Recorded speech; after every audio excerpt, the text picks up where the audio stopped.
amazing. That's where it started. So you're incarcerated, but let's talk about the impact on family. Oh man. Talk about the emotional strain, the financial impact. Just share that. So my family is extremely tight knit. Yeah. I mean, They're amazing. I've met them. they're amazing. They're Yeah. so awesome, and that's Yeah. why I say I'm so blessed by my family. They are extremely tight knit to where it's like every holiday, even the small holidays, they're gonna find a reason to get together. Mm-hmm. Okay, so it broke them. I don't come from a background of family that spent time incarcerated Yeah. or really in the judicial system at all. Yeah. You know, and so it really turned their world upside down, and they were completely unbeknownst to what prison is, what jail looks like, all of that. All they have to go on is movies, Right. and then the horror stories you hear, Right. and that's it. I did use that to an advantage to protect them from a lot of things. I was very light on things that I would tell them that were going on. Still today, Sure. still today, they know, I mean, They know- 10%. Yeah. They know very little because I wanted to protect them. Sure. Because they're so tight knit, I felt like the emotions of what it would cause them, the worry, Yeah. would just be overwhelming. Yeah. Well, they want to be there for you. That's it. So bring that to somebody that's not incarcerated. Sure. If you've got something going on in your heart, Yep. and because that can lead to isolation, Yep. which is the devil's playground. 100%. So 100%. there was bad stuff that you felt like, hey, because they can't see here, they can't be here, they can't hug me, they can't watch this, they can't. So I get that prison's a different Sure. setup, but connect that for me and how you feel moving forward for yourself. When you have fear, when you have isolation, when you have that, what are you going to do the same? What are you going to do different than what you did with them while you were incarcerated?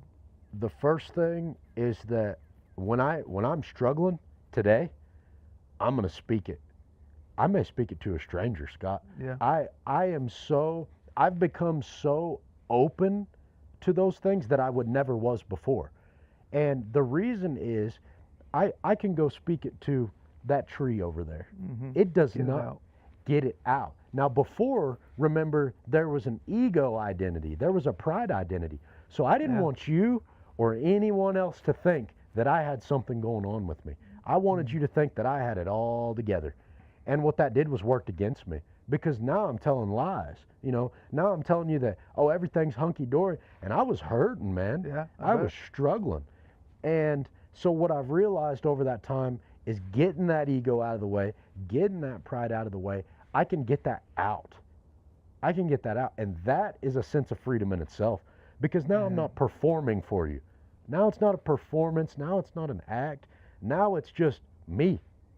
And I'm enough now. See, before, you will be chasing, or at least I was. I'll say I was chasing to be something that at the time I wasn't. So now you're living a lie, and you're chasing to put on this image that you're not, which means as that goes up, let's say you do make some progress, now you're on to the next thing to make the higher image. So there's never any satisfaction there with just being who you are. And now you have depression because you're depressed because you're not this image you're telling people. Right. You've got anxiety because you're constantly working for a goal that you don't have the discipline to actually get to. Man, that's strong, and and all those things are steps towards isolation. That's right. Right. That's exactly right. It's one of the things that Dangerous. I love that. That's gold in this conversation, because while it was magnified because you're inside a prison, it's something that I listen to the men around me, the churches, everything. You read books. People are they're so incarcerated inside because they are putting on those proverbial masks. Oh man. Right. The mask that I show my parents, the mask that I show my friends, the mask that I show at work. That's right.